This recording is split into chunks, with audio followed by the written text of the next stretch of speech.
Hi, my name is Joan Marie Kelly, and I'm American, Irish American, but I've been living in Singapore for the last 15 years. I'm a lecturer at the university, Nanyang Technological University. I teach in the art school.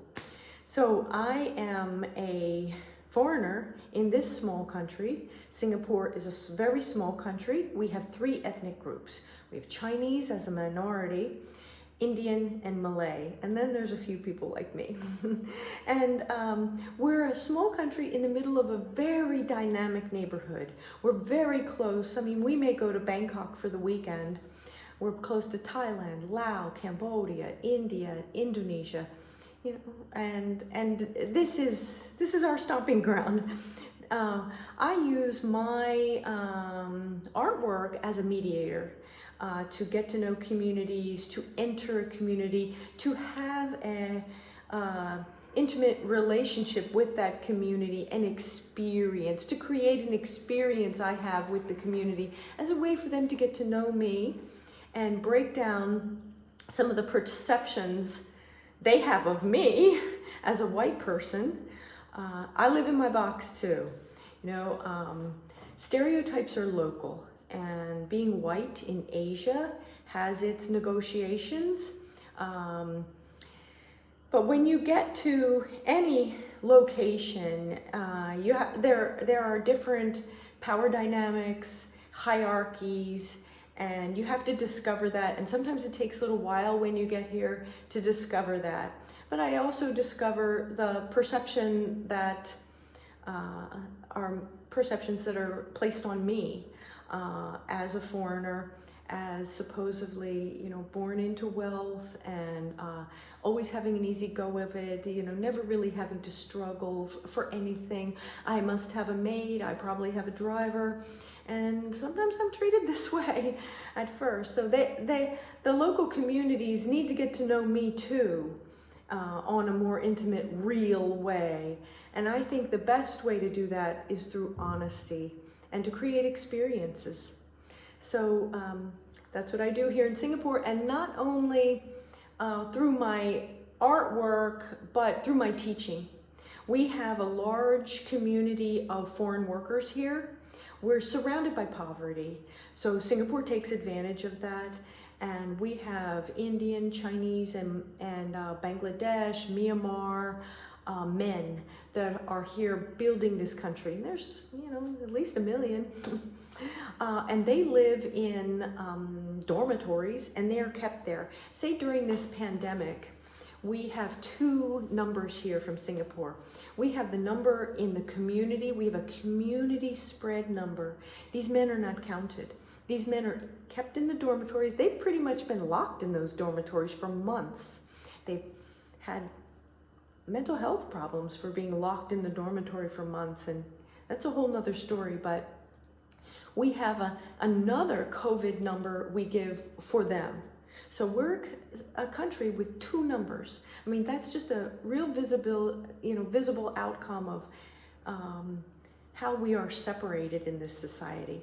So I try to bridge these separations and the misperceptions about each other through art. Like, say, I conduct my painting class in the dormitory. So which means I make my students go there. I bring a bus, take them there, and they have to do their artwork in the dormitory with the men. And this is a way that they spend time. They have to get to know, and it completely changes their perception of the men. Before we go, they might write. I have them write about how they feel, what they think of the men, and I'm scared. My parents told me not to ever talk to them. They're viewed as scary, sexual predators. Yeah. So when they go there, though, it's amazing how open my students are, even though they went there with those fears. And they have a great time. I mean, I see smiles, and I see them. My students are saying, we didn't know we could socialize with them. So this is a big part of my artwork, and I try to work in every way to do this, every opportunity I can find. So I'll talk a little bit about the painting behind me. I've done a series of works on ritual and how ritual is impacted and the intervention of changing environments. And as you can see here, this isn't alone a ecological statement that I'm talking about the pollution in the Ganges and how that's, well, it's affected everything. But these women are doing their pujas, the morning and evening pujas. It takes them about 2 hours. They have materials that they need, and they perform this every day. But I'm also talking about these women as revolutionaries, because these women are living outside of society today. They are not, their lives do not depend upon marketing themselves on Instagram and Facebook and Twitter, etc., social media. They are doing this, and they do not care and have one bit of put one bit of value in that in their life. They are holding true to what they value and doing their devotions every day and spending time on this, what is meaningful to them. Unlike so many of the rest of us who have now crafted our lives towards towards society's demands for us to be present on social media and stuck to our phones and iPads.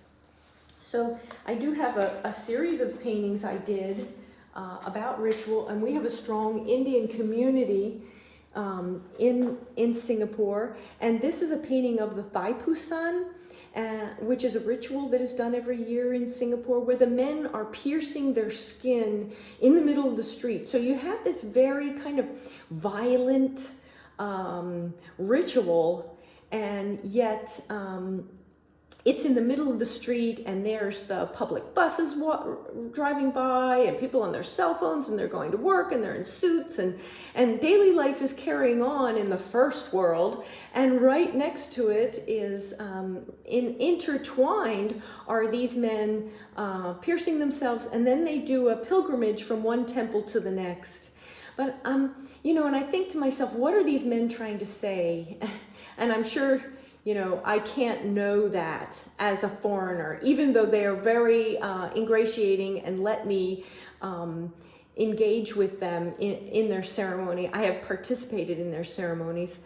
And, but, I think the Indians are the minority community in many ways. I would say they are undervalued as compared to the Chinese. And, what are they trying to say with this violent act? It seems to be, making a statement about power. Look what I will do to myself. Imagine what I might do to you. This is the way I look at it. But of course, I'm the outsider, and I'll show you one more painting in that series. You can see the intervention of our urban environment. Here is everybody carrying the milk pots through traffic now on the pilgrimage, through the Singapore traffic, which is always stopped up and congested. So, and then I want to tell you about an example of another community that I've worked in for quite a while, which was Fez, Morocco. I was working with incarcerated girls there, and these girls, it's horrible. It's not like your vision of a jail, because it is chaos inside. There is absolutely no authority figure, and no one is caring for these girls. The chefs one day cooked beautiful food for me, but the girls are always starving. So I don't know what's going on, but I don't even believe they really get the food that funding is given for them. It's chaos, simple chaos. They don't have simple things like soap. So I started doing a series of workshops. I was asked by a local organization to come there and conduct a series of workshops with some university students, working together in collaboration with the university students. And I was trying to give the girls value, try to get them to change their perception of themselves by valuing themselves, by identifying their individual characteristics in their own artwork. And then another thing I tried to do was we created a large mural. So let them see something from sketch, which they did the sketches, all the way to the finished product, which they never, I don't think they ever see anything carried through. So they can learn that there's a process to everything, from beginning to end, from concept to ideation to creation to the final product.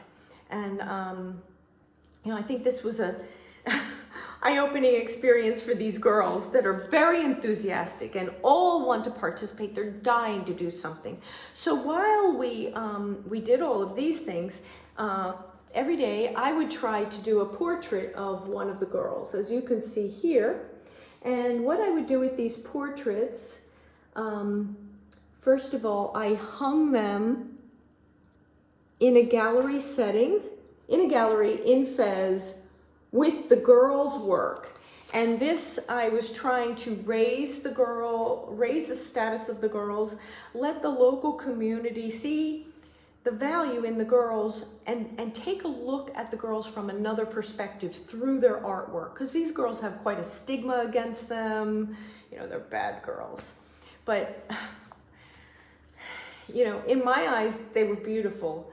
And why they're there is so convoluted. Maybe their mother was pregnant out of wedlock, or it seemed to me, and this is my perception again as a foreigner coming into this situation, where girls were eliminated from society as a way to, as a scapegoat of some kind of problem.